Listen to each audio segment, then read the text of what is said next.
In 1995, Ze'ev Sternhell, then the Leon Blum Chair of Political Science at the Hebrew University of Jerusalem, published The Founding Myths of Israel: Nationalism, Socialism, and the Making of the Jewish State. The English edition was published in 1998. The book primarily delves into the history of the labor movement in the Yishuv, the pre-1948 Jewish community in Palestine before the State of Israel was founded.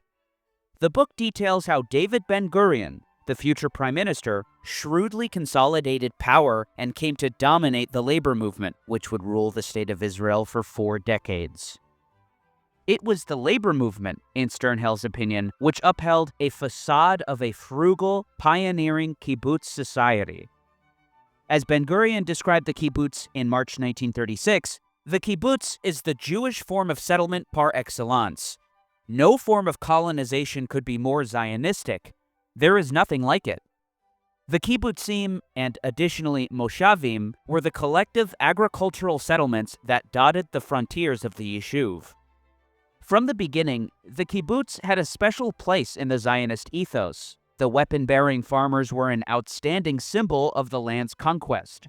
Indeed, for the Zionist movement, collective settlement was proof of the labor movement's practical capabilities. Was anyone comparable, as an example of Zionist values, to the farmer soldiers of the newly founded kibbutzim? However, the idealizing of the settlers in the kibbutzim was a means of raising funds for the Zionist project, and veiled the existence of a burgeoning capitalist, highly urbanized, and economically disparate society. The kibbutz was a kind of magnificent showcase behind which a very different reality was taking shape. Agricultural communes were admired throughout the Jewish world. In its name, budgets were provided by the Zionist organization. Agricultural collectives were exhibited with great pride to all visitors from abroad, and all of them, Jews and non-Jews, socialists and members of the European nobility, were thrilled and excited at the sight of the egalitarian utopia coming to life in the land of the Bible. However, on the eve of independence, at the end of 1947, in a general population of more than 600,000 Jews, only some 24,000 lived in kibbutzim. The kibbutzim and moshavim, this is an embarrassing truth for all those for whom the kibbutz was a raison d'etre for an entire existence, were not a means to a social revolution, but tools in forging national sovereignty. The fiction of collective ownership achieved the classic aims of nationalist socialism: the elimination of class friction, the strengthening of national solidarity, and the creation of a sense of responsibility for the national economy among workers. Hey everyone, GDF here. If you want to support me, consider becoming a patron to watch exclusive videos that aren't up on YouTube, and you can join the Discord server there. Also, I accept donations. And here Sternhell introduces a term with the intent to explain the Zionist movement's synthesis of 2 seemingly contradictory ideologies. Nationalist socialism, properly understood, appeared in Europe in the last years of the 19th century and the beginning of the 20th as an alternative to both Marxism and liberalism. I have used the term nationalist socialism despite the fact that it does not figure in an American dictionary, where the more usual term national socialism is preferred. But National Socialism, which was commonly used at the beginning of the 20th century, has been contaminated by its association with the Nazis. An enlightening history of the development of Zionism as a form of nationalist socialism can be found in David Ben-Gurion's evolving language. Indeed, Zionism was just one of a number of examples of nationalist socialism, where, strictly speaking, the equality and welfare of society is cast aside in favor of furthering national aims. It is in this atmosphere where Ben-Gurion can declare that class interests are identical with national interests, and where he could advance his ambition that the Yishuv be transformed from a working class into a working nation. Ben-Gurion summarized his nationalist socialist principles as follows: "Our movement has always had the socialistic idea that the party of the working class, unlike the parties of other classes, is not only a class party solely concerned with matters affecting the class, but a national party responsible for the future of the entire people." He later condemned the class concept that obscures the national character of our movement. An early contribution to modern Zionism were the writings of Moses Hess, a German Jew from Bonn. He became deeply involved in radical German politics by the mid-19th century. Naturally, he became acquainted with Marx and Engels, though by the publishing of the Communist Manifesto, Hess had fallen out with the pair. In 1862, he published Rome and Jerusalem. Judaism as a nationality has a natural basis which cannot be set aside by mere conversion to another faith, as is the case in other religions. A Jew belongs to his race, and consequently also to Judaism, in spite of the fact that he or his ancestors have become apostates. The converted Jew remains a Jew, no matter how much he objects to it. This was apparently the first instance of a Jew making an explicit statement that Jews were a race, and in the age of proto-Zionism and later the modern Zionist movement, the established orthodoxy among many mainstream European thinkers was that nationhood was characterized by racial or blood relation. Indeed, the 19th century marked the dawn of European nationalism, and it was in this context that the modern Zionist movement emerged. Ze'ev Vladimir Jabotinsky was not a labor Zionist. He led the right flank of the Zionist movement known as revisionist Zionism, which spawned the Irgun and Stern Gang paramilitary groups. Hailing from Odessa, he was a veteran of the First World War, co-founding the Jewish Legion of the British Army. From his revisionist movement came the ideological successors of Herut and later the Likud party. A few years ago, I asked myself, where does our deep-rooted feeling of national self-identity originate? I studied this question in depth and answered, in the blood. The feeling of national self-identity is ingrained in the man's blood, in his physical racial type, and only in it. Preservation of national identity is possible only under conditions where racial purity is preserved, and for that, we need a territory of our own in which our people will be the decisive majority. The famed philosopher Martin Buber was an early supporter of Theodor Herzl and the Zionist movement, though he later struggled with the concept of a Jewish state. For a period, he was editor of Die Welt, the flagship newspaper of the Zionist movement. In 1977, Bernard Susser wrote, for Political Theory, of the parallels between Buber's work and the various romantic, Volkish, elitist, and irrationalist currents that later fed the flood tide of National Socialism. Nowhere was this multivalence more strikingly in evidence than when the Nazis cited Buber in support of their racial theories. Buber interprets Judaism in typically Volkish manner. He locates the heart of Jewish identity in the community of blood, Gemeinschaft seines Blutes. Indeed, Martin Buber's writings were cited by none other than Dr. Hans Friedrich Karl Gunther, a prominent racial theorist in the Third Reich. A worthy and evident solution of the Jewish question lies in the separation of the Jews from the Gentiles, that withdrawing of the Jews from the Gentile nations, which Zionism seeks to bring about. Within the European peoples, whose racial compositions is quite other than that of the Jews, these latter have the effect, to quote the Jewish writer Buber, of a wedge driven by Asia into the European structure, a thing of ferment and disturbance. Beginning in 1908, Arthur Rupin directed the Palestine office of the Zionist Executive, later the Jewish Agency for Israel. His role in the colonization of Palestine can't be overstated, as he's considered the father of the Zionist national settlement. As described by Shlomo Sand, it would not be an exaggeration to say that Rupin was to Zionist colonization what Herzl was for the organized national movement. Rupin has additionally been described as the father of Israeli sociology. He was appointed lecturer in the sociology of the Jews at the Hebrew University in Jerusalem. His contacts included Dr. Hans Gunther, who he traveled to Germany to visit in 1933 after Adolf Hitler's ascent as Chancellor of Germany. A diary entry read, "On August 11th, I went to Jena to see Professor Gunther, the founder of the National Socialist Racial Theory. We talked for 2 hours. Gunther was very affable. He argued that he had no copyright on the concept of Aryanism and agreed with me that the Jews are not inferior, only different, and that the problem must be resolved fairly." Rupin's contact with Gunther continued until as late as 1939. years after the Nuremberg Laws, but before the Holocaust, after which Rupin had ceased all connections with him. On a related note, in their efforts to justify the Nuremberg Laws, the Nazis published a pamphlet entitled Why the Aryan Law? A Contribution to the Jewish Question, which summarized the Aryan Law and argued in favor of its beneficial effects. In this 54-page pamphlet designed for mass distribution, the literary agents who wrote the pamphlet quoted Rupin extensively. We can easily observe in the pamphlet how the concept of immutable racial characteristics of Jews had been used to justify their persecution. The Jews are one race, and baptism does not wipe away alien racial characteristics that are repugnant to the German people.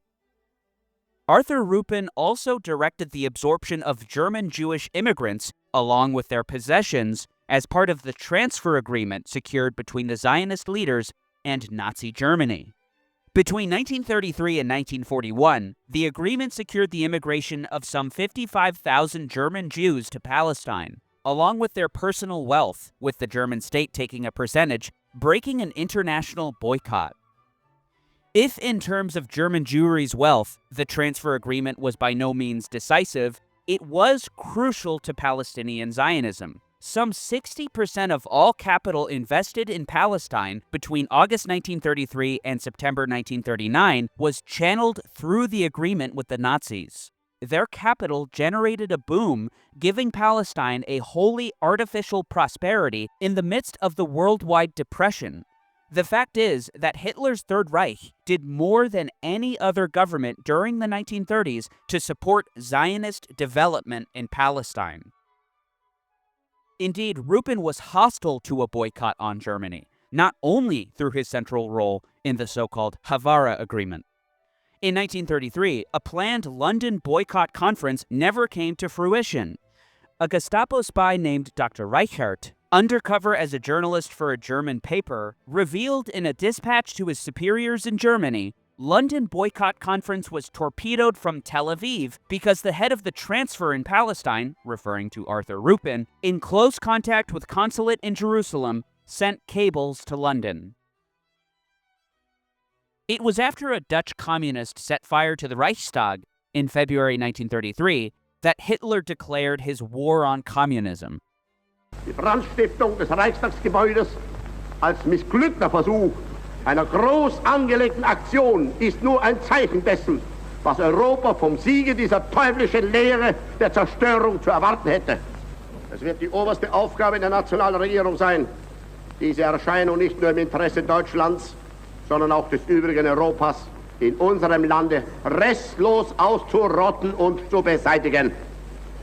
Sie wird nicht die Erkenntnis aus dem Auge verlieren, dass es sich dabei nicht nur um das negative Problem der Bekämpfung dieser Lehre und ihrer Organisationen handelt, sondern um die Durchführung der positiven Aufgabe der Gewinnung des deutschen Arbeiters für den Nationalstaat.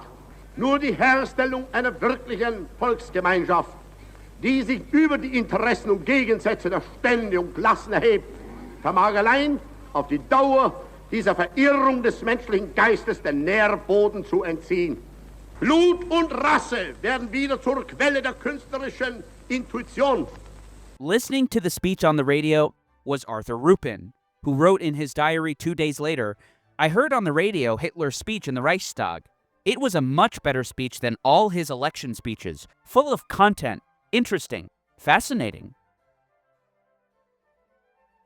In June of 1933, the Zionist Federation of Germany published an address to the new German state which read in part, "Our acknowledgement of Jewish nationality provides for a clear and sincere relationship to the German people and its national and racial realities, precisely because we do not wish to falsify these fundamentals, because we too are against mixed marriage and for maintaining the purity of the Jewish group and reject any trespasses of the cultural domain. We, having been brought up in the German language and German culture, can show an interest in the works and values of German culture with admiration and internal sympathy. As for their solution to the Jewish question, Zionism wishes to shape Jewish immigration to Palestine in such a way that a reduction of pressure on the Jewish position in Germany will result. Additionally, Boycott propaganda, such as is currently being carried out against Germany in many ways, is in essence un-Zionist because Zionism wants not to do battle, but to convince and to build. Indeed, these German Zionists, brought up in German culture, as they put it, invoked the concept of racial purity, an area of focus of Richard Walter Dare, Minister of Food and Agriculture and author of A New Nobility of Blood and Soil, where he alleged that the Germanic nobleman derived his origin from a divine ancestor whose blood, in other words, genetic material, had to be passed on by the descendants to the offspring in the purest possible form. As described by Israeli geneticist Raphael Falk, author of Zionism and the Biology of the Jews, borrowing from the Romantic European nationalist movements, political Zionism grounded the Jewish diaspora socio-cultural religious concept not on the traditional blood and God, which deferred the return to the homeland indefinitely until the coming of the Messiah, but rather on the European notion of blood and soil. Ironically, Zionists thus accepted an ancient anti-Semitic notion that the anomaly of the Jews is inherent in the dissociation of their blood from their soil, elaborated on numberless times by the towering figure of Arthur Rupin. Yet another example, I wish to establish the right of the Jews to come to Palestine not on the basis of some political agreement or concession, but rather on the historical and racial link to the land of Israel. It was none other than Reinhard Heydrich, who wrote in a May 1935 article for Das Schwarze Korps, the official organ of the SS, "The Zionists profess a strictly racial concept and, through emigration to Palestine, they help to build their own Jewish state. Our good wishes and our official goodwill go with them." Heydrich, as chief of the Reich Security Main Office, oversaw the Gestapo, Kripo, and the Sicherheitsdienst. Heydrich ordered the prohibition of speeches and activities which counseled Jews to remain in Germany. The SD encouraged Zionist propaganda and activities. In the summer of 1919, following the Great War, U.S. President Woodrow Wilson sent a commission to survey the Middle East following the collapse of the Ottoman Empire. The commission, led by Henry Churchill King and Charles Richard Crane, would be called simply King Crane. The commissioners began their study of Zionism with minds predisposed in its favor, they wrote, but the actual facts in Palestine, coupled with the force of the general principles proclaimed by the Allies and accepted by the Syrians, have driven them to the recommendation here made. The world didn't learn of these recommendations for years, with the New York Times publishing their report only in December 1922. As William T. Ellis reacted to the information, "The world is askew today because facts have been concealed or perverted. If in 1918 or 1919 the world had seen the international situation stripped of all camouflage, with every secret treaty opened and every national condition made clear, it would have insisted on a totally different outcome of events." As the King Crane Commission concluded about the Zionist movement, the commission recognized that definite encouragement had been given to the Zionists by the Allies in Mr. Balfour's often quoted statement. If, however, the strict terms of the Balfour Statement are adhered to, favoring the establishment in Palestine of a national home for the Jewish people, it being clearly understood that nothing shall be done which may prejudice the civil and religious rights of existing non-Jewish communities in Palestine, it can hardly be doubted that the extreme Zionist program must be greatly modified.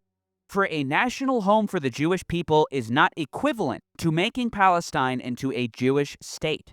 Nor can the erection of such a Jewish state be accomplished without the gravest trespass upon the civil and religious rights of existing non-Jewish communities in Palestine. The fact came out repeatedly in the Commission's conference with Jewish representatives that the Zionists looked forward to a practically complete dispossession of the present non-Jewish inhabitants of Palestine by various forms of purchase. However, they ominously foresaw the natural outcome of this expropriation. No British officer, consulted by the commissioners, believed that the Zionist program could be carried out except by force of arms. Further, the commission were not compelled by Zionist claims to the entire land of Palestine. The initial claim, often submitted by Zionist representatives, that they have a right to Palestine based on an occupation of 2,000 years ago can hardly be seriously considered. Perhaps Ze'ev Jabotinsky's most lasting legacy is his founding the doctrine of the Iron Wall, building up great military capacity and maintaining a perpetual state of aggression. Jabotinsky was admittedly a revisionist on the right flank of the Zionist movement. However, his doctrine is, of course, the one that prevailed. In his foundational Iron Wall article from 1923, Jabotinsky laid out his vision. My readers have a general idea of the history of colonization in other countries. I suggest that they consider all the precedents with which they are acquainted, and see whether there is one solitary instance of any colonization being carried out with the consent of the native population. There is no such precedent. We may tell them whatever we like about the innocence of our aims, watering them down and sweetening them with honeyed words to make them palatable. But they know what we want, as well as we know what they do not want. Every native population in the world resists colonists as long as it has the slightest hope of being able to rid itself of the danger of being colonized. Zionist colonization must either stop or else proceed regardless of the native population, which means that it can proceed and develop only under the protection of a power that is independent of the native population, behind an iron wall which the native population cannot breach. As described by Sternhell, the nationalist ideology of the Jewish labor movement was to conquer as much land as possible. On the leader of the labor movement, David Ben-Gurion, from the beginning, he was convinced that settling Jews on the soil of Eretz Israel would mean a conquest of land and a rivalry with Arabs. Ben-Gurion declared in December 1922, "The one great concern that should govern our thought and work is the conquest of the land and building it up through extensive immigration. The possibility of our conquering the land is liable to slip out of our grasp." This concise, concentrated, programmatic, and important speech contained not a single word about equality, justice, universal values, or the creation of an alternative society. This was the nature of the primacy of the national aims. Despite being labeled a socialist, it is significant that Ben-Gurion hardly ever used the word proletariat. The proletariat, according to the Marxist view, accepted by all socialist parties, was universalistic. It was not representative of national interests at all. As Sternhell shows, Ben-Gurion very much harnessed private property and capital to further nationalist aims, per the interpretation of nationhood prevalent in European nationalism and the dominant strand of labor Zionism. Where Ben-Gurion was concerned, the only criterion that mattered was and remained a functional and utilitarian criterion. Private capital fulfills a Zionist mission if it creates Jewish employment, and public capital falls short of Zionism if it does not serve this purpose. The public capital invested in the building of Zichron and Binyamina, two settlements where Arab labor dominated, failed Zionism. The private capital that built Magdiel and Ra'anana, two settlements that employed Jewish workers exclusively, fulfilled a Zionist mission 100%. This was elaborated on more directly in 1931.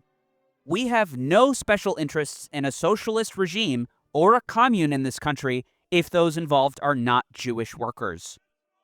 Employment of Arab labor in the Jewish settlements, Ben-Gurion declared, carried with it the danger of a hostile alien element in our midst. The outbreak of the Second World War on September 1st, 1939, saw Poland's skies swarmed with planes and opened the floodgates of Hitler's blitzkrieg. At the same time, Germany's advance eastward would yield the Reich with new territory to depopulate and repopulate with German settlers, utilizing the new living space, or Lebensraum. Despite the enormous resources involved in the Nazi war planning, the settlement of its new eastern possessions was an immediate consideration. Upon his return from Poland's besieged and bombed-out capital, Hitler boasted in a speech to the Reichstag, Ich habe einfach aus Mitleid mit Frauen und Kindern den Machthabern in Warschau angeboten, wenigstens die Zivilbevölkerung ausziehen zu lassen. Ich habe die Fristen für alle Fälle verlängern lassen Bomber und schwere Artillerie angewiesen, nur einwandfrei militärische Objekte anzugreifen. Ich habe daraufhin angeboten, einen ganzen Stadtteil, Praga, überhaupt nicht zu beschießen, sondern für die zivile Bevölkerung zu reservieren, um diese die Möglichkeit zu geben, sich dorthin zurückzuziehen. Of course, Warsaw was subjected to a month-long bombardment and siege, which killed some 25,000 people. The Luftwaffe bombed civilian and military targets the same, contrary to Hitler's claims of distinction. Hitler also dismissed Poland's nationhood, celebrating Dieses geschichtlichen Einmal und Zusammenbruchs eines sogenannten Staatswesens. Und als wichtigste Aufgabe aber eine Neuordnung der demografischen Verhältnisse. Das heißt, eine Umsiedlung der Nationalitäten so, dass sie am Abschluss der Entwicklung bessere Trennungslinien begeben, als es heute der Fall ist. In diesem Sinn weder das deutsche Volk noch ich sind auf den Vertrag von Versailles vereidigt worden, sondern ich bin nur vereidigt auf das Wohl meines Volkes, dessen beauftragt ich bin, und auf das Wohl jener, die das Schicksal in unserem Lebensraum gestellt hat und damit unlösbar mit unserem eigenen Wohle verband.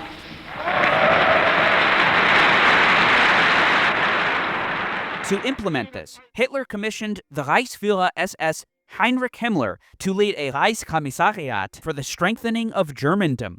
The commission had three objectives. Number one, bring back those German citizens and racial Germans abroad who are eligible for permanent return to the Reich. Number two, eliminate the harmful influence of such alien parts of the population as constitute a danger to the Reich and the German community. And number three, create new German colonies by resettlement of German citizens and racial Germans coming back from abroad. Robert Louis Cole, an American Army intelligence surveyor in German-occupied Europe during World War II, provided valuable insight into the German settlement policy. Hitler made it quite clear that he thought in terms of settling Germans on the new soil and expelling the natives. This soil must be tilled by Germans, said Hitler. The great mistake of our former times was to imagine that Germans could take land with the alien peoples upon it, have them till it, and Germanize them. The resultant intermarriage only put German blood at the disposal of other nationalities, such as the Poles, who would ultimately take the land back if they continued to till it. The scattered Germans of the world must be consolidated on this newly won soil as the sole owners. The new society would consist of pastoral German communities. The farmer would serve as the vanguard of the Nazi conquest of the East. Idealization of rural life and of the unspoiled German peasant in the East was combined with a utopian fantasy of a new communal socialism to be built up in Eastern Europe under German leadership. However, as was typical of other nationalist socialist societies, the idealization of pastoral living veiled the reality, where the state harnessed the wealth of powerful, private interests to further the wealth and power of the nation. The reconstruction of the German economy and the rearmament of the Third Reich was carried out in alliance with organized German business interests, Germany's professional soldier class, and the bureaucracy. In spite of all their petty bourgeois slogans, the Nazi leaders had gradually come to realize that only compromise and temporary coalition would enable them to seize and hold power. They had grasped by 1933 that reconstruction and rearmament were the goals of powerful groups outside the movement, which could be harnessed to it through the more opportunistic members of these groups.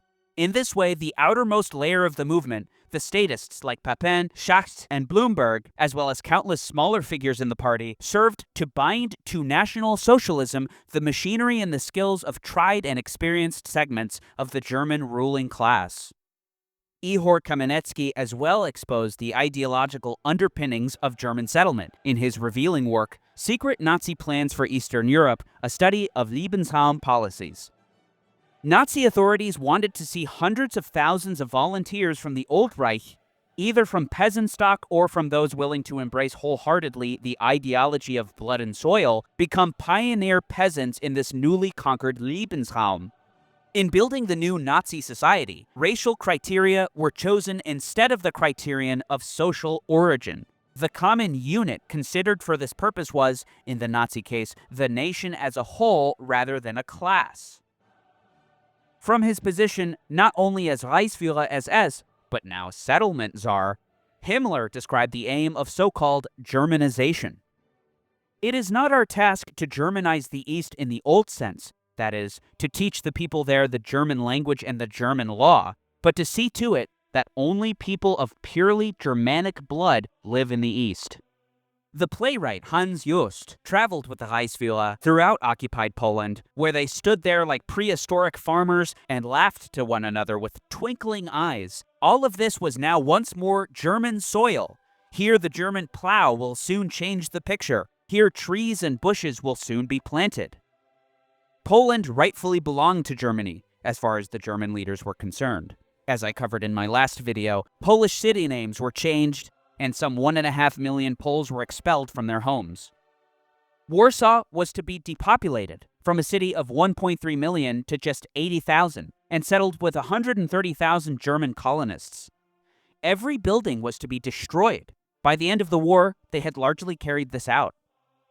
As described by Alexandra Ritchie, the ideological justification for the erasure of Warsaw was simple. Warsaw had at one time been German, but had been corrupted by the Poles and the Jews.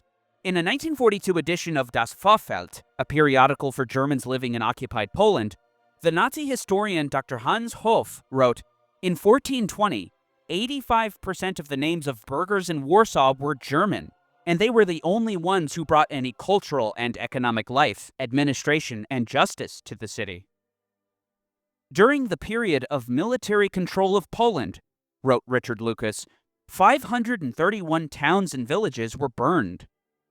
History contains many eerie coincidences. As Ilan Pappé had famously revealed in his work, The Ethnic Cleansing of Palestine, when it was over, more than half of Palestine's native population, close to 800,000 people, had been uprooted. 531 villages had been destroyed, and 11 urban neighborhoods emptied of their inhabitants. The plan decided upon on March 10, 1948, and above all its systematic implementation in the following months, was a clear-cut case of an ethnic cleansing operation regarded under international law today as a crime against humanity. In 1993, Israeli historian Tom Segev published The Seventh Million, The Israelis and the Holocaust. In 1968, he writes in the book, the newspaper La Merhav had published a long interview with Saul Friedlander, who was just then beginning to be recognized around the world as one of the important scholars of the Holocaust. "A failure," said Friedlander, himself a Holocaust survivor, when asked about the Yeshuv's reaction to the extermination of the Jews in Europe. "I do not claim that from a technical operational point of view, they could have done more than they actually did," he explained. "I claim that the Yeshuv leadership and the public as a whole did not give enough thought to the matter. The rescue of the Jews in Europe was not at the top of the Yeshuv leaders' list of priorities. For them, the most important thing was the effort to establish the state."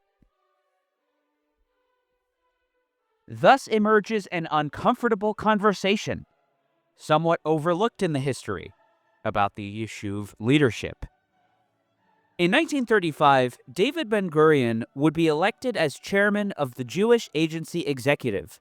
He'd hold the position until 1948, through the whole of the Second World War and onward. By the end of 1942, news of a systematic campaign of killing of Jews in Europe had become frequent and credible enough that the Jewish Agency made an official statement to that effect in November. Following the announcement, the Jewish Agency established an official rescue committee to be led by Yitzhak Grunbaum. An especially explosive item in Segev's history is a memorandum from the rescue committee, apparently written at the beginning of 1943 by Apollinary Hartglass, a Zionist activist from Poland who coordinated the committee's work and here reflected its opinions.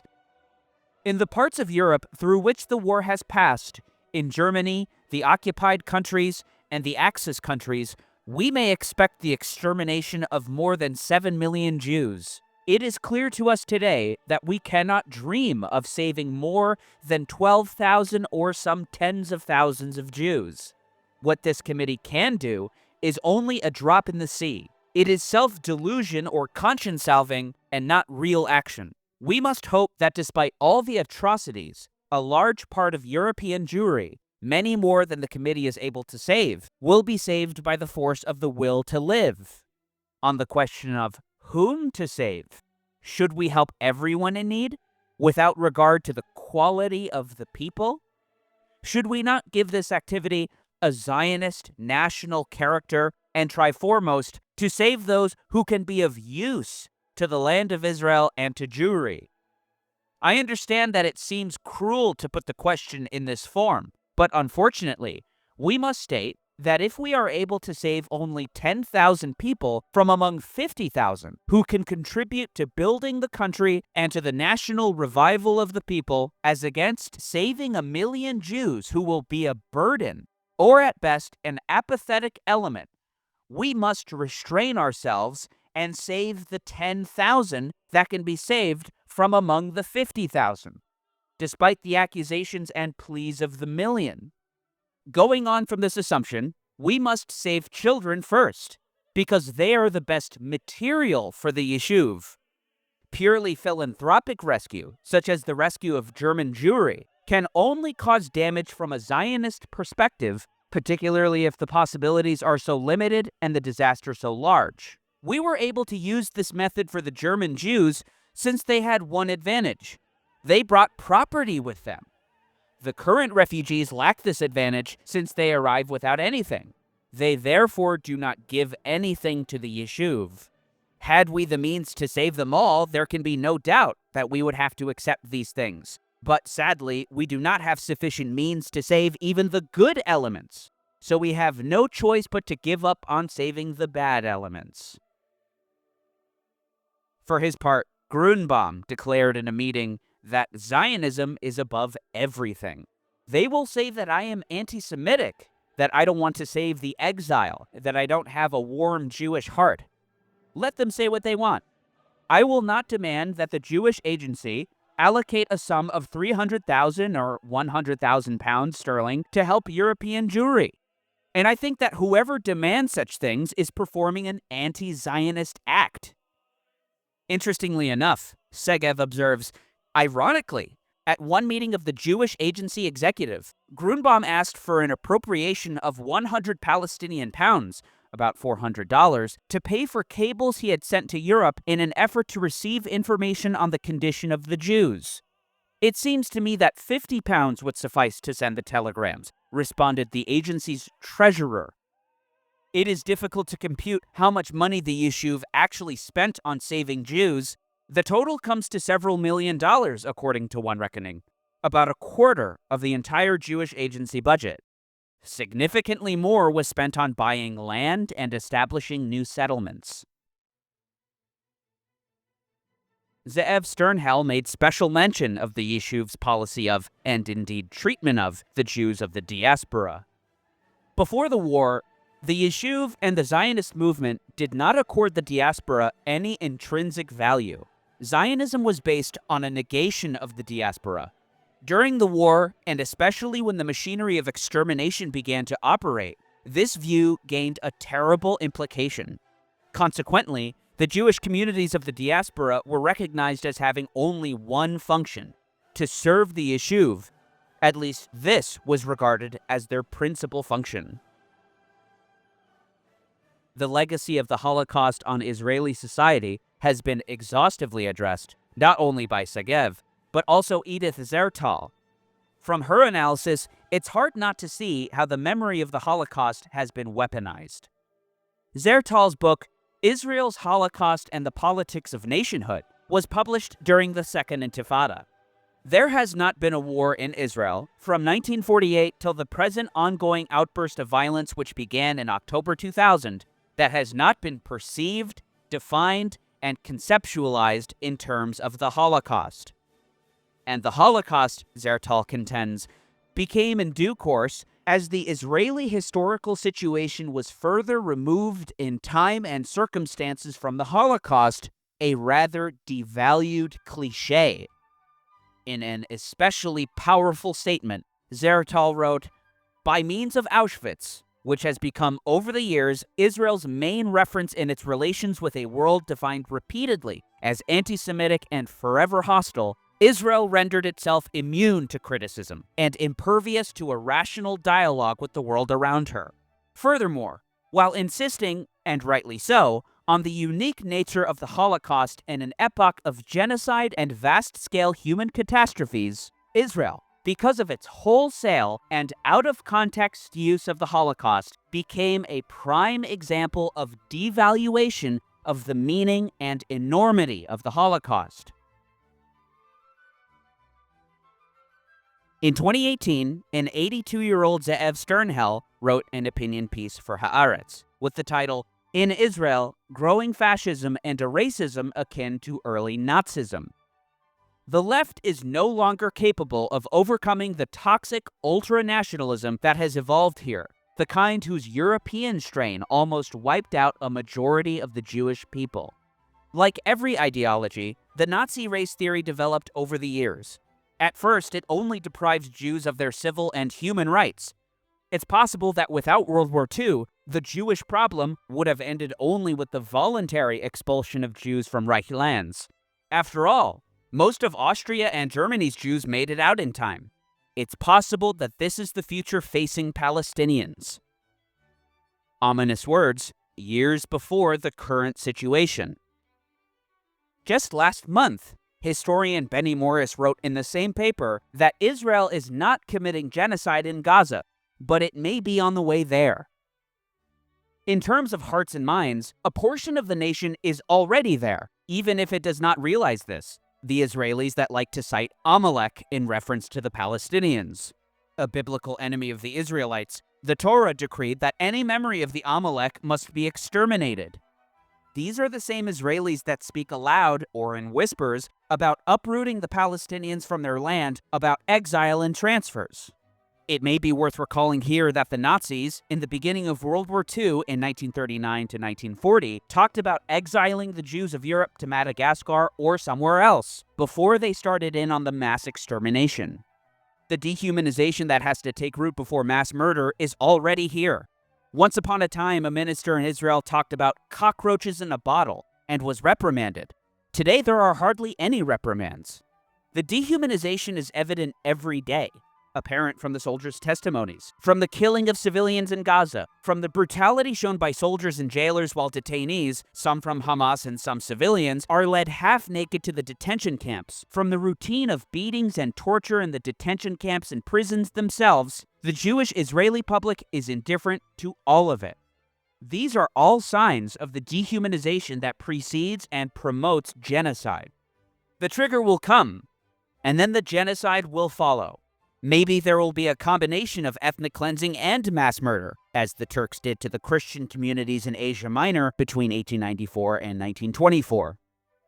Contrary to Benny Morris's contention that no genocide has occurred thus far in Gaza, two historians from the Hebrew University in Jerusalem, Amos Goldberg and Daniel Blattman, state a comprehensive case in an article titled, "There's no Auschwitz in Gaza, but it's still genocide." A meticulous comparative examination of events over the past year leads to the painful conclusion that Israel is indeed committing genocide in Gaza. Can intent be proven in the case of Gaza? Aside from the idea of using atomic weapons, Israeli politicians, among them Prime Minister Benjamin Netanyahu, President Isaac Herzog, and former Defense Minister Yoav Gallant, and senior military officials have made numerous statements indicating genocidal intent, all of which have been documented. There are no innocents in Gaza. We will carry out a second Nakba. We must destroy Amalek, and more. Most instances of genocide in modern times have occurred after prolonged violent conflicts between the group of perpetrators and the group of victims. For example, prior to the Ottomans' genocide of Armenians, which began in 1915, Armenians revolted against Ottoman tyranny and the suppression of their national aspirations, engaging in acts of terror against the state as early as the late 19th century. In this context, it is essential to note that most acts of genocide are perceived by their perpetrators as acts of self-defense against their victims. Genocide does not have to conform to the Nazi paradigm, which viewed every Jew as an enemy to be exterminated. Genocide is also never linear, and contradictory processes always exist within it. For instance, while Armenians were deported and massacred in vast areas of the Ottoman Empire, in major cities like Izmir and Istanbul, they were hardly affected. In certain cases, Heinrich Himmler, architect of the final solution, temporarily halted the extermination of Jews at specific places or times due to economic or diplomatic considerations. Similarly, Israel has allowed humanitarian aid into Gaza while simultaneously killing innocent civilians there. Almost always, the orders to carry out mass murders are vague, elusive, and open to interpretation. This was also the case with the Germans' final solution. No extermination order was issued from the top of the pyramid, Adolf Hitler, to the bottom. Instead, complex interactions that included green lights to escalate violent measures, hints of approval for murderous acts, and grassroots initiatives combined to add up to a rolling escalation. Only at a later stage did the process crystallize into a clear resolution whose impact became visible on the ground. Here, the analogy to what is happening in Gaza is also relevant. In Myanmar, starting in 2016, some 850,000 Rohingya were expelled to Bangladesh and about 9,000 were murdered. This means that there was no physical extermination of all Rohingya, but rather of only a small percentage of the group. Currently, a lawsuit against Myanmar is being heard by the International Court of Justice. It was submitted by the Gambia, which was joined by several other countries, including Germany and the United Kingdom. The statements by Myanmar officials about Myanmar's intent to exterminate the Rohingya are weak and incidental compared to the flood of genocidal statements heard from all corridors of politics, society, media, and the military in Israel, expressing extreme dehumanization of Palestinians and a desire for their widespread extermination. Genocide is any action that leads to the destruction of a collective's ability to exist. The murder of children, starvation, destruction of infrastructure, including that of the healthcare system, destruction of most homes, including the erasure of entire neighborhoods and towns, such as Jabalia and Rafah, ethnic cleansing in the northern strip, destruction of all of Gaza's universities and most cultural institutions and mosques, destruction of government and organizational infrastructure, mass graves, destruction of infrastructure for local food production and water distribution. Gaza as a human, national, collective entity no longer exists. This is precisely what genocide looks like. What is happening in Gaza is not the Holocaust. There is no Auschwitz and no Treblinka there. However, it is a crime from the same family, a crime of genocide.